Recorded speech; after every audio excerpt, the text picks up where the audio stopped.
Good morning, students. Today we will continue the discussion on the topic demography. In the last video, we have concluded with the very important rate of mortality, which is crude death rate. So we will continue the same discussion and move on. तुम्हाला आठवत असेल CDRची जी definition दिली होती ते म्हणजे number of deaths divided by total population into 1000. हा जो crude death rate आहे it is a D divided by P into 1000. म्हणजे टोटल नंबर ऑफ डेथ जेवढ्या पॉप्युलेशनमध्ये झालेल्या असतील त्याला त्या पॉप्युलेशनच्या साईजने आपण डिवाइड करतो आणि मग याच्यातून आपल्याला पर 1000 डेथ रेट मिळतो. So this is the very simple definition of CDR आणि तो आपल्याला इझिली कॅल्क्युलेट करता येऊ शकतो. Now we have to discuss what are the limitations or demerits of this CDR. So for that discussion, let us consider a small hypothetical data set. Hypothetical data set म्हणजे हा original data नाही आहे, हा एक तयार केलेला data आहे की याच्यामध्ये दोन टाउन आहेत, टाउन A आणि टाउन B, आणि त्या दोन नगरामधलं गावामधलं जे पॉप्युलेशन आहे these two towns are almost same. आणि त्या दोन टाउनमध्ये वयवर्ष 0 ते 10, वयवर्ष 10 ते 50, वयवर्ष 50 किंवा त्यापेक्षा जास्त या एज ग्रुपमध्ये किती पॉप्युलेशन आहे त्याचा आपल्याला डेटा दिलेला आहे या ठिकाणी.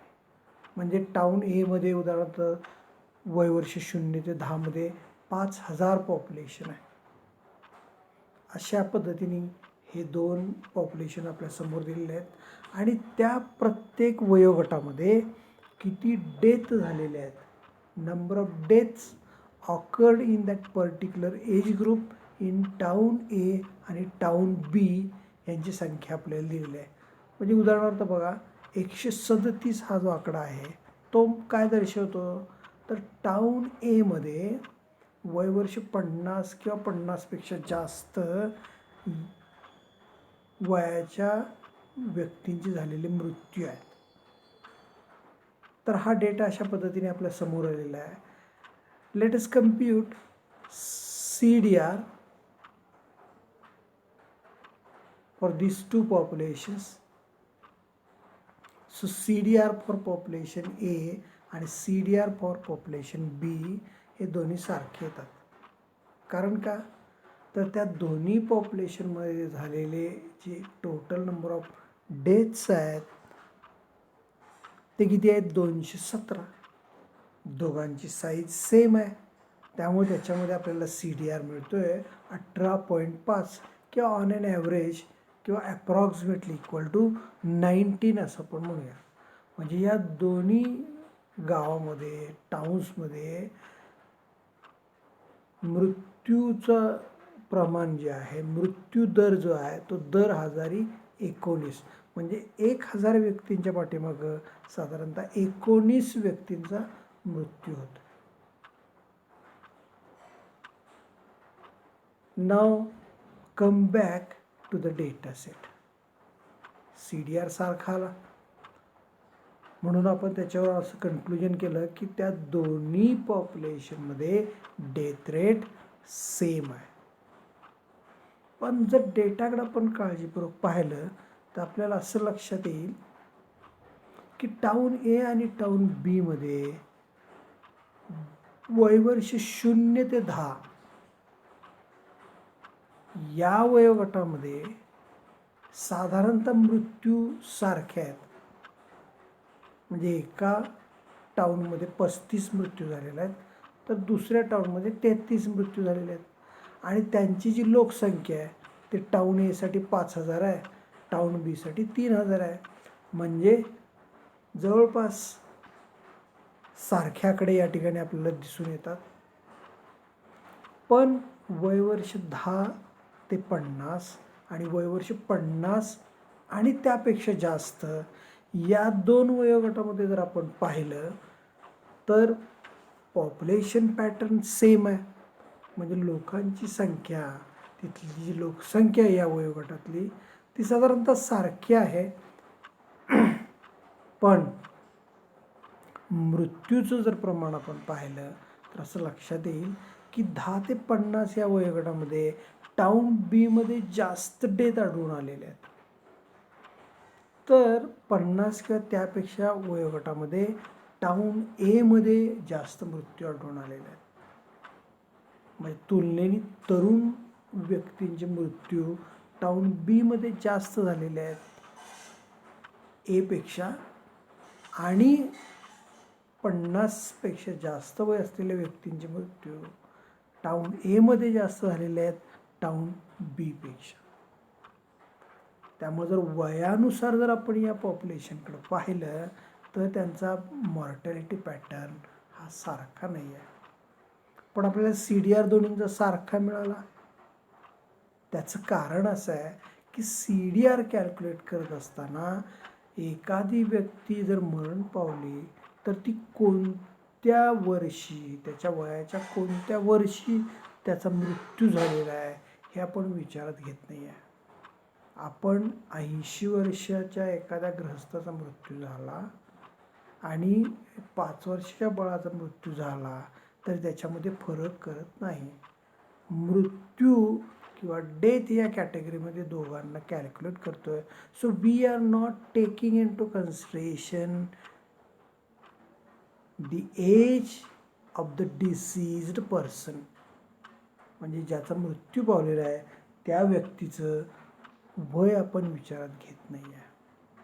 आणि त्यामुळं 2 वेगवेगळे मॉर्टॅलिटी पॅटर्न असलेले पॉप्युलेशन आपल्या समोर जरी आले तरी त्यांचा CDR सारखा येऊ शकतो. But that does not necessarily implies that mortality pattern is same. त्यामुळं CDR कॅल्क्युलेट करत असताना आपल्याला काळजीपूर्वक तो कॅल्क्युलेट करावा लागतो, अन्यथा आपण चुकीच्या पद्धतीने त्याचं इंटरप्रिटेशन करू शकतो. म्हणजे काय? Then come to the point of the demerits of CDR. तर डिमेरिट याचे काय आहेत? तर CDR ignores the fact that the chance of dying is not the same for the young and the old, or for males and females. That is, it does not take into account the age and sex distribution of the population. म्हणजे एखाद्या व्यक्तीचं वय किती आहे त्यावरून त्याला मृत्यूची risk, death risk किती आहे हे अवलंबून असतं. साहजिकच आहे. ज्यांचं वय जास्त आहे, एज ओल्ड पॉप्युलेशनमध्ये मृत्यूचं प्रमाण जास्त असते. तुलनेने यंग वन्स म्हणजे जे तरुण असतात त्यांना मृत्यूचं भय कमी असते. पण CDR हे विचारात घेत नाही आहे.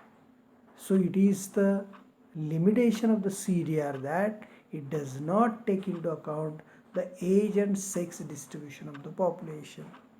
त्यामुळं एखाद्या पॉप्युलेशनमध्ये तरुणांची संख्या जर जास्त असेल तर साहजिकच त्या पॉप्युलेशनचा डेथ रेट कमी राहणार. तर एखाद्या पॉप्युलेशनमध्ये वय जास्त असलेले म्हणजे सिनियर सिटिझन्सची संख्या जर जास्त असेल तर तिथं CDR ऑफकोर्स जास्त राहील, म्हणजे मृत्यूचं प्रमाण जास्त राहील. त्यामुळे CDR ते विचारात घेत नाही आहे. त्यामुळं एखादा डेथ रेट आपल्याला जर कॅल्क्युलेट करायचा असेल आणि जो CDRपेक्षा जास्त चांगला असेल त्यांनी काय करायला हवं? एज आणि सेक्स डिस्ट्रीब्युशन विचारात घ्यायला हवं. आता दुसरी गोष्ट CDRच्या बाबतीमध्ये घडू शकते ती म्हणजे कोणती,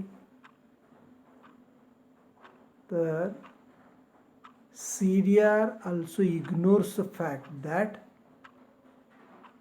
chance of dying varies. म्हणजे एखाद्या मृत्यू येण्याची जी शक्यता आहे it varies with respect to race, occupation और लोकॅलिटी ऑफ ड्युएलिंग. म्हणजे तो व्यक्ती कोण आहे, कोण आहे म्हणजे त्याचा रेस काय, रेस म्हणजे वंश वगैरे, त्याचा मानववंशशास्त्रामध्ये रेस जे म्हटलं जातं त्याला, त्याचा व्यवसाय ऑक्युपेशन काय, लोकॅलिटी ऑफ ड्युएलिंग काय. म्हणजे आता उदाहरणार्थ कारखान्यामध्ये काम करणाऱ्या व्यक्तीला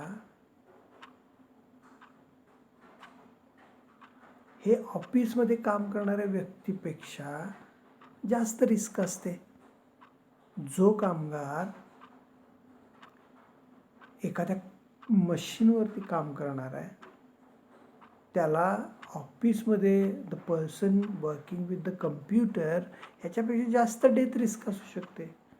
the person who is driving A vehicle on the road, म्हणजे तो ड्रायव्हर जो आहे रस्त्यावर गाडी चालवणारा, याला ऑफिसमध्ये बसून काम करणाऱ्या व्यक्तीपेक्षा जास्त रिस्क आहे.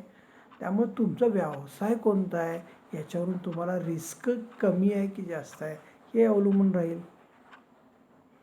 तर तो व्यक्ती राहतो कुठं, म्हणजे एखादा व्यक्ती अत्यंत स्वच्छ व्यवस्थितपणे वसवलेल्या कॉलनीमध्ये, गावामध्ये, शहरामध्ये राहत असेल तर साहजिकच त्याला मृत्यूचं भय कमी असणार आहे. पण एखादा व्यक्ती एखाद्या गलिच्छ वस्तीमध्ये राहतोय, झोपडपट्टीमध्ये राहतोय, तर अशा ठिकाणी त्याला मृत्यूचं भय जरा जास्त असू शकतं. त्यामुळे तुम्ही राहताय कुठं, तुमचा व्यवसाय काय आहे, तुमचं जेनेटिक कॉम्बिनेशन काय आहे, याच्यावरून तुमचा चान्स ऑफ डाईंग हा बदलत राहतो. पण यापैकी कोणतीही गोष्ट CDR विचारात घेत नाही आहे.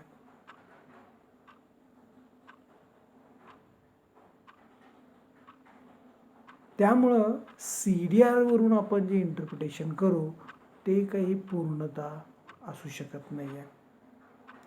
त्यामुळं दोन वेगवेगळ्या, जसं की आत्ता आपण टाउन A आणि टाउन B हे दोन पॉप्युलेशन घेतले आणि त्याची तुलना केली, दोघांचा CDR सारखा आला. म्हणून मला असं म्हणता येत नाही आहे की टाउन A आणि टाउन B मध्ये मॉर्टॅलिटी पॅटर्न सारखा आहे. तर मला हे असं कधी म्हणता येईल, तर त्या दोन्ही पॉप्युलेशनमध्ये एज आणि सेक्स डिस्ट्रीब्युशन जर सारखं असेल तर मी त्या दोघांची तुलना करू शकतो. म्हणजे त्या दोन्ही पॉप्युलेशनमध्ये साधारणतः वयाने सारखे असलेले लोक असतील, स्त्री पुरुष प्रमाण दोघांचं सारखं असेल, अशा प्रकारची कंडिशन असेल तर मी त्याची तुलना करू शकतो. पण अशा प्रकारची कंडिशन रिअरली आपल्याला लक्षात येईल की फुलफिल होते एखाद्या सोसायटीसाठी. सगळे समाजाचे घटक वेगवेगळे असतात. त्यामुळं लक्षात घ्या, आपल्या देशातल्या वेगवेगळ्या राज्यांची जरी आपण तुलना केली तर असं लक्षात येत नाही की Maharashtra cannot be directly compared with Uttar Pradesh, किंवा महाराष्ट्र आणि कर्नाटक त्यांची डायरेक्ट तुलना होऊ शकत नाही. कारण या दोन राज्यामध्ये एज सेक्स डिस्ट्रीब्युशन वेगवेगळं असू शकतं. महाराष्ट्राची तुलना गोव्याबरोबर होऊ शकत नाही आहे, कारण ते तुलनेनं खूप छोटं राज्य आहे. तिथलं जे कॉम्पोजिशन आहे पॉप्युलेशनचं ते वेगवेगळं असू शकतं.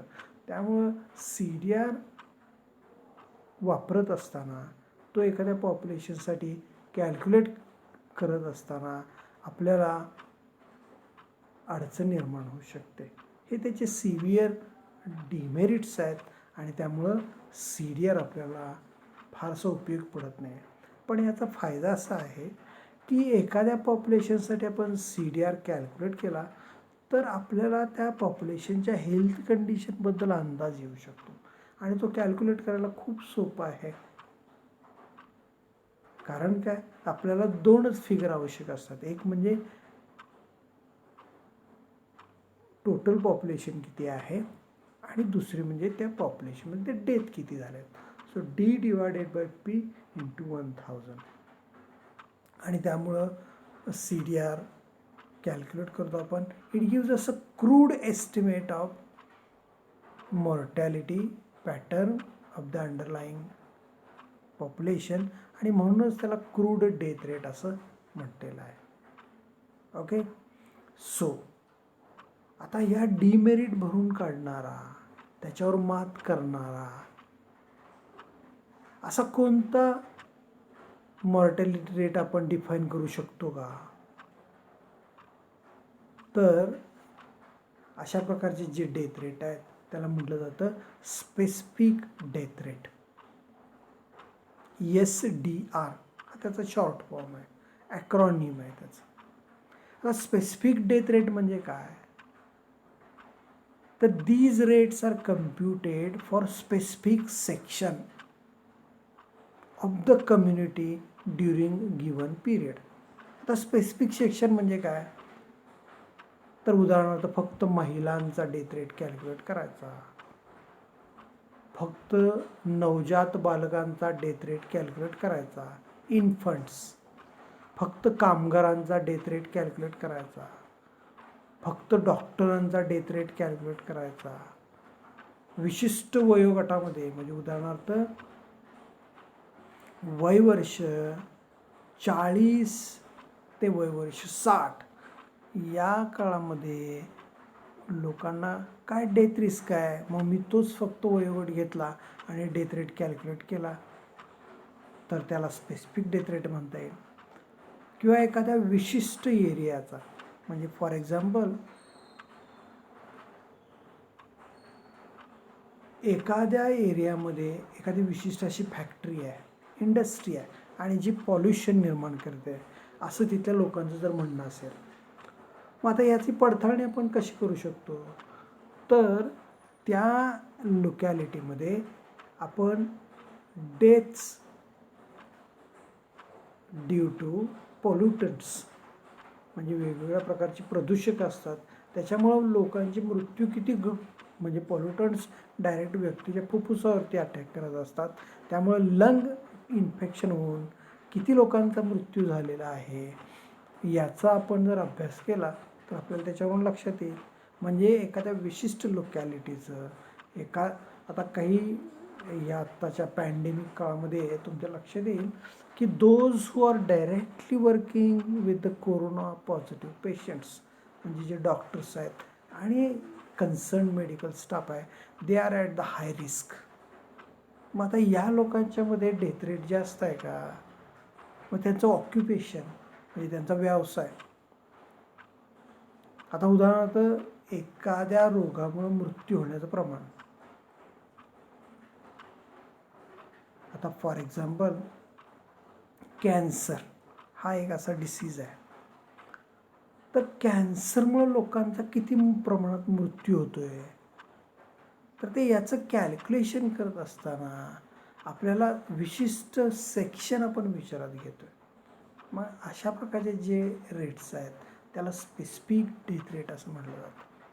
मग याच्यामध्ये आपण जो सेक्शन आपल्याला विचारात घ्यावासा वाटतोय तो सेक्शन आपण घेऊ शकतो. म्हणजे काय त्याच्यामध्ये विचारात घेता येईल, we can take into consideration sex of the person म्हणजे महिलांसाठी पुरुषांसाठी, वी कॅन कन्सिडर एज मग वेगवेगळ्या वयोगटानुसार आपण कॅल्क्युलेट करू शकतो, we can take into consideration occupation त्यांचा व्यवसाय काय, whether they are farmer, doctors, lawyers किंवा अन्य कोणताही व्यवसाय असलेले, we can take into consideration diseases म्हणजे वेगवेगळ्या रोगामुळे मृत्यू पावणारे लोक. म्हणजे असे वेगवेगळे सेक्शन आपण विचारात घेऊन डेथ रेट कॅल्क्युलेट केला तर त्याला आपल्याला स्पेसिफिक डेथ रेट असं म्हणता येईल. आता त्याची फॉर्मल डेफिनेशन आपल्याला सांगता येईल.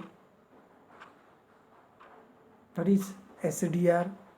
तर SDR म्हणजे total number of deaths awkward in the specified section of the population during the given period in the given region, divided by total number of persons in the specified section of the population in the given period in the given region into 1000. म्हणजे आता याच्यामध्ये काय विचारात घ्यायचं आहे, for example आपण एक region fix केला, म्हणजे सपोज मला सांगली डिस्ट्रिक्ट हा रिजन फिक्स केला, म्हणजे सांगली जिल्हा, त्याच्या बाहेर मी जाणार नाही. आता ह्याच्यामध्ये एक मी पिरियड फिक्स करतो, म्हणजे उदाहरणार्थ काय तर 2014 ते 2018 या 4 वर्षामध्ये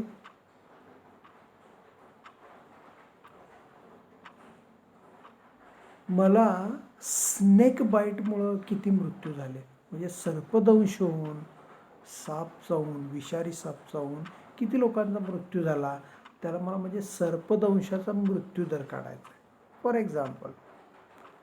तर आता हा कसा कॅल्क्युलेट करणार आपण, तर न्यूमरेटरमध्ये जी क्वांटिटी आहे म्हणजे total number of death occurred in the specified section of the population, म्हणजे सांगली जिल्ह्यामध्ये 2014 ते 2018 सर्पदंशानं मृत्यू झालेल्या लोकांची संख्या, म्हणजे deaths due to the snake bite in the Sangli district during 2014 to 2018 हा म्हणजे न्यूमरेटर असेल, आणि खाली म्हणजे डिनॉमिनेटरमध्ये काय असणार तर सांगली जिल्ह्याचं टोटल पॉप्युलेशन. कारण काय की they all are exposed to the risk of snake bite, असं आपल्याला गृहीत धरावं लागेल. त्यामुळं इथं सांगली जिल्ह्यामध्ये सर्पदंशानं झालेला मृत्यूचा दर कॅल्क्युलेट केला तर it becomes a specific death rate. It is a very simple. पण डेमोग्राफी किंवा व्हायटल स्टॅटिस्टिक्समध्ये जनरली डेथ रेट्स कॅल्क्युलेट करत असताना त्याच्यामध्ये 2 गोष्टी महत्त्वाच्या विचारात घेतल्या जातात, एक म्हणजे एज आणि दुसरं म्हणजे sex.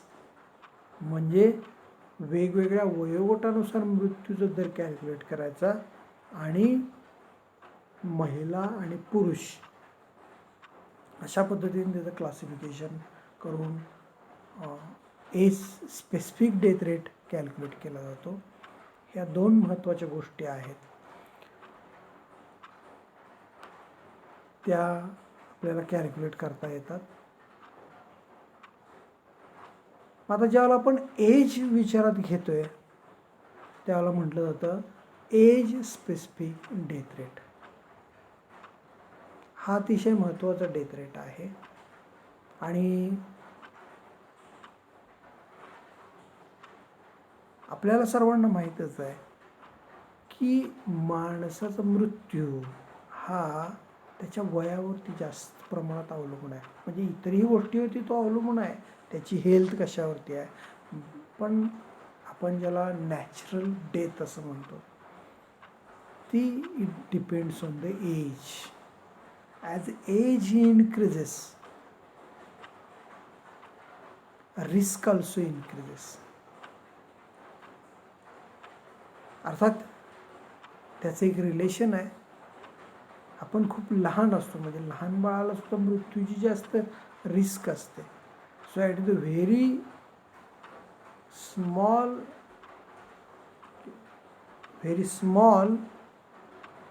babies, infants, they are having high risk of death. त्याच वेळेला ओल्ड सिनियर सिटीजन्स त्यांना जास्त रिस्क असते.